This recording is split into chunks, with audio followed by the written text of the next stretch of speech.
friend, welcome back to the channel. Today we're going to talk about living alone.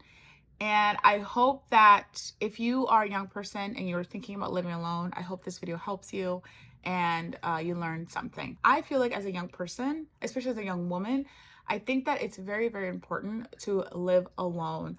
Um, in your young years, right? Because I only say that because there are a lot of people, especially when it comes to living in America, there are a lot of people that go straight from their parents' home into the home of a spouse or someone else, right? And you lived in your parents' home until you're like 21, 22, and then you move straight into your spouse's house because you got married and things like that, and you're living together. I just feel like there's no room there to actually grow mentally and to really learn about yourself unless you live alone. I first lived alone when I was 23 years old. I was in college at the time. I was able to get an apartment for about $950, a very small studio. It's called a micro studio. I was able to get it for $950. There wasn't much of getting an apartment at the time wasn't really hard for me because all I had to do was prove that I had some sort of income, and which was my job at the time. So I lived alone for about 3 years until I met my husband, and then my husband and I moved in together, and then now I live alone again because my husband and I got divorced. So it's been a little bit of an up and down journey to me when it comes to my living experiences. So I just never had that straight and arrow of living by myself and then living with my husband or spouse or whatever, ever, never. It's a lot of going back and forth on that. Why I live alone now? I live alone now because I have no other choice.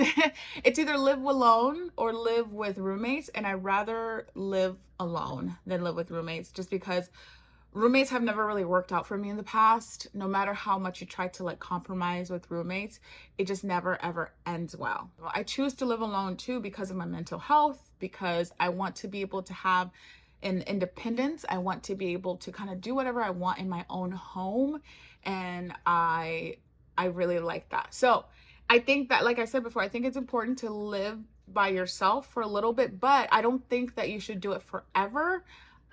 If I had a choice, I would be living with somebody right now. I would be living with a spouse, or I would be living with a boyfriend or a long-term partner or things like that.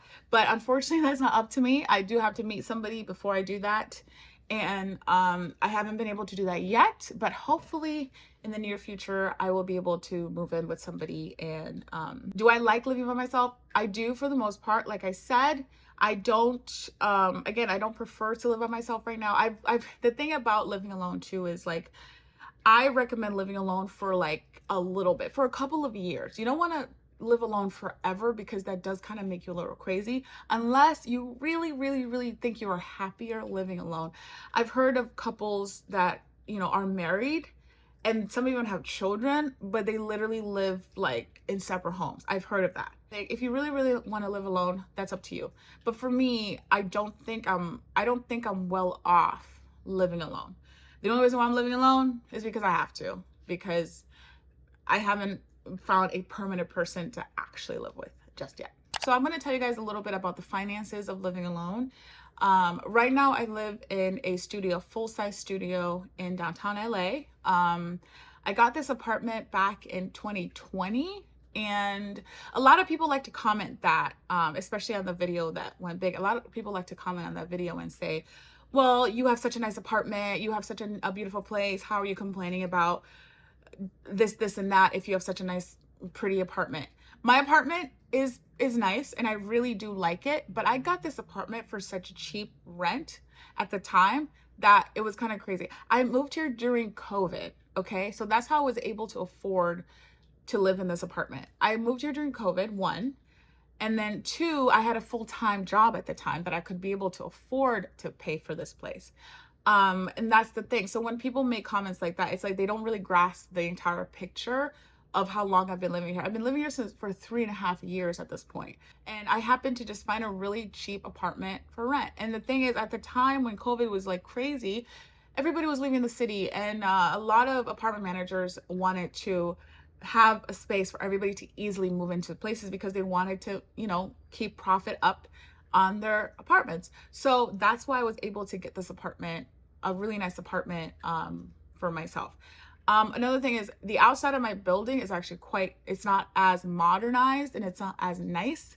So that's why my apartment looks the way it does.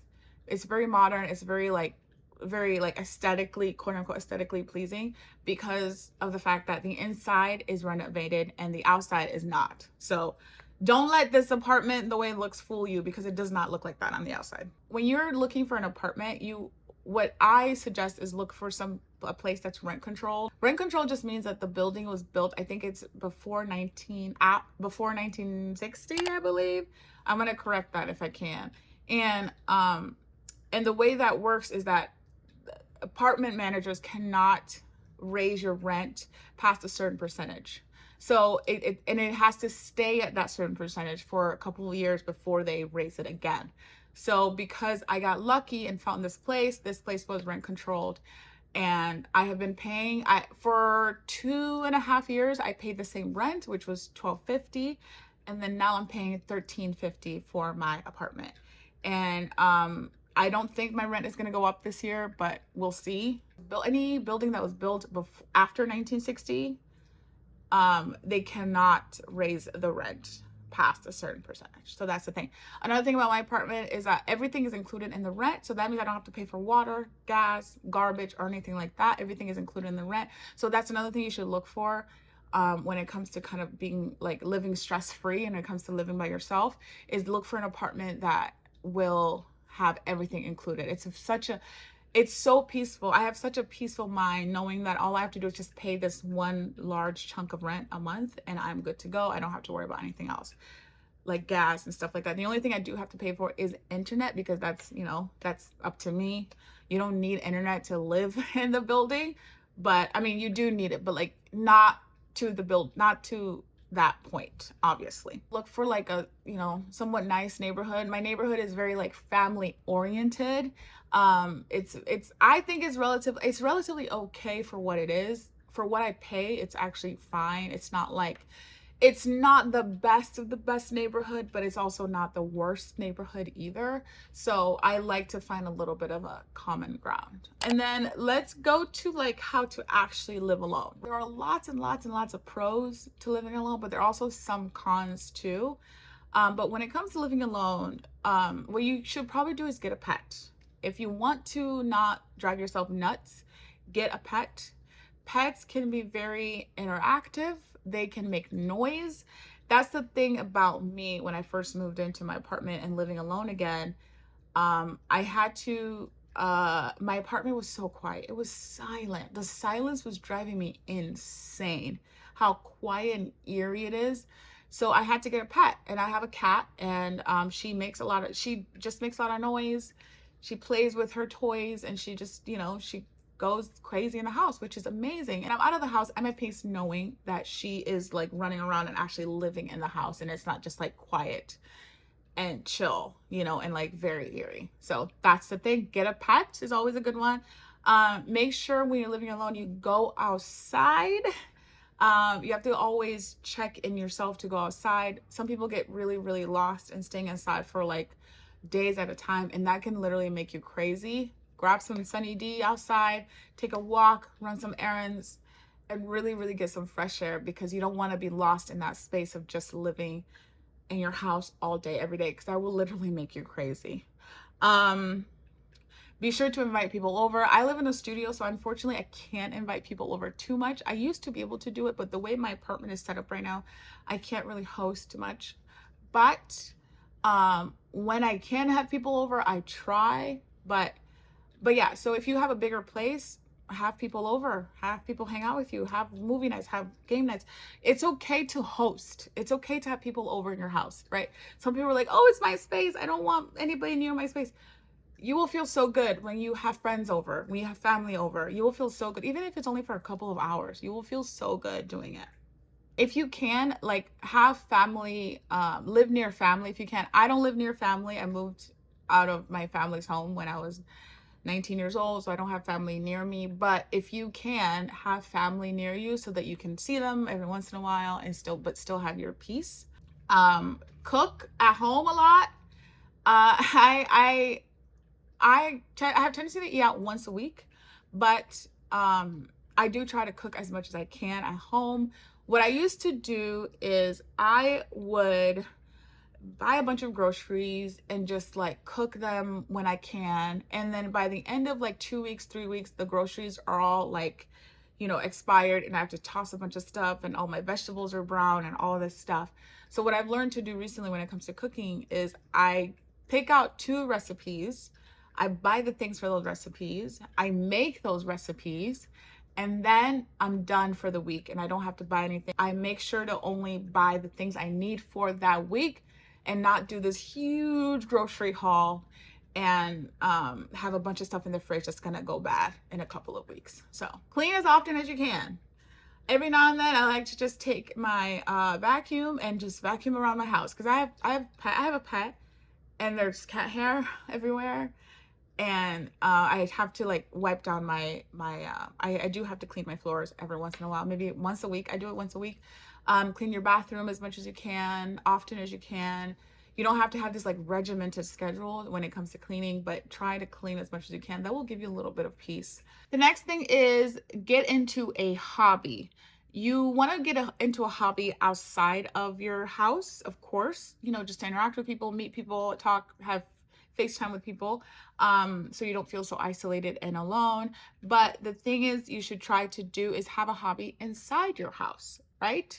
What you want to do there is get into crafting, get into making content on online, get into reading, get into just like cooking, like, learn to make a new recipe every week or something like that. Just get into some sort of hobby that you can get into so you can occupy your mind and yourself as you are trying to live alone. Have a routine. Having a routine is super, super important so that you can know what it is you're getting into or what you want to do. For me, I like to get up around 8 or 9 every day. I like to make my coffee. I like to have breakfast. And I like to just kind of get started in the day. And the reason why that is so important is because you have some things to look forward to, things to do, and things like that. Because it's very important to have a routine, because at the end of the day, you are making up your own rules. So having something that you can kind of repeat every day is always helpful. The next thing is safety. Safety is really, really important when it comes to living alone. You want to make sure that you are being safe no matter where you are. I live in an okay-ish neighborhood safety wise. I feel pretty safe in my building. I think my building is fine. The neighborhood could be a little bit weird, but it's not as bad as one would think. This neighborhood is very family oriented, so that's what kind of makes it a little safer, because of the fact that there's just so many families, there's kids around, there's lots of stores, things like that. One thing I do like to do when it comes to being safe is I like to have an emergency contact, both physically and digitally. Physically, I like to have I have a little card in my wallet that has my emergency contacts in it. So that includes everybody that I think would help me in an emergency in a second if I ever were to get into any trouble. If, let's say that people find my body, or not my body, like let's say that I'm found outside of my home, they can just go into my wallet and see my emergency contacts, and they'll know who to contact when it comes to that. So the digital version of that is having an emergency contact list in your phone. I have a list of messages, or list of people in my messages that I would like to contact when it comes to having an emergency. I have a little app, and I just click it and it sends a message to everybody on that list. And then it says something like call the police. It sends them my location. It sends them things like that so that they know that I'm in trouble. The only thing that would be unfortunate is that if I'm like unconscious, then I obviously can't do it. So I would have to do it before I become unconscious or something like that. But thankfully that has not happened. Generally, I'm okay with that. I Uber a lot in the city. For some reason, Uber people, especially men, like to ask if you live alone, like to ask where your family is. They like to ask all these weird questions. I know why they're asking. So what I like to say whenever I'm in an Uber is I like to say that I don't live alone, that I have a roommate, and I don't live by myself. So that's another way. Like, don't tell people that, or especially Uber people, that you live alone. When it comes to going to bed, make sure you double check your doors. Make sure it's locked every night, just in case. You never know. You don't want people coming into your home and things like that. One of my biggest worries, though, about living alone is, of course, if something were to happen to me, nobody's gonna know for a couple of days, and I could end up, away. And that would not be very fun. But again, thankfully nothing like that has ever happened. I've never had a break-in. I've never had anybody, try to hurt me in my own home, things like that. So that's always good, but make sure you lock your doors. Make sure people know where you are. Oh, another thing about safety too in living alone is have your locations on. Send your locations to people that you trust, and they'll be able to kind of establish where you are and what's going on there. Living alone can be very, very rewarding, and of course there are pros and of course there are cons. I feel like one of the reasons why is because you get to like establish your own independence. You get to know that you are an adult. You get to feel like an adult. You get to know that you can make up your own rules, your own, you can wake up whenever you want. You can make up your rules. You can do whatever you want. You can eat what you want. You can do all this stuff. But it does get very isolating very quickly if you don't keep yourself in check when it comes to your emotions, when it comes to being isolated and things like that. And a lot of people like to say that, oh, I'm introverted, I'd rather live alone, da da da. Yeah, it's fun, but you have to check yourself. You have to check your emotions. You have to make sure that you are safe emotionally and physically so that you can continue living alone. Or else people like to revert back to wanting a roommate or wanting to, live back in their parents' house and things like that. If you're thinking about living alone, you can do it. It's going to be very hard at first. That's another thing I forgot to mention is living alone is not easy at first. It's a transition. Imagine me. I transitioned from living alone to living with my husband to living alone again. So I had to go through 3 of those phases in order to be okay. It's a huge transition. Nobody tells you that. Nobody tells you that it's a huge, huge, huge transition to go from living at your parents' house. Your parents are doing your laundry. Your parents are cooking and cleaning for you to living by yourself. It's a really huge transition. It takes a couple of months to get used to that. So you have to kind of give yourself space and time to get used to living alone and not like panic when something goes wrong at living alone and then you're like, I'm back to my parents' house. You don't want to do that because you're trying to establish your independence. You're trying to do what you can to be by yourself. But I promise you, once you do live alone, it'll be worth it. I hope I don't live alone forever. I hope that I find a man in the next few years so that we can live together and grow a home together and start a family together. And then I don't have to feel so alone and isolated. And that's always good. I like my space, but I like to share my space too. I'm not against sharing my space, especially if it's both of us are going to get benefits from living together. So I hope I answered all your questions. If you have any more questions, please list them in the comments below. And I hope you found this video very helpful. And don't be afraid to live alone. Don't be afraid to try to live alone. And come back for another video very soon.